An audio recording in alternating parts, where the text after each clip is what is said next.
Hey guys, my name is Elijah, and in this tutorial I want to show you how to disable email notifications on your LinkedIn.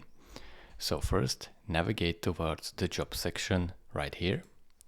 Then click on the preferences down here, and this will bring up this menu, and you have to click on job alerts.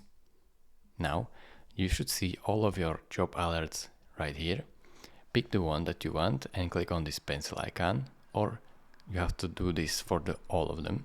So then under notification type, select notification instead of email notification or email. Just select notification and then press save. Now press done and do it. Click on job alerts and do it for all of your job alerts available right here. I have only one. You can have multiple. So thank you for watching.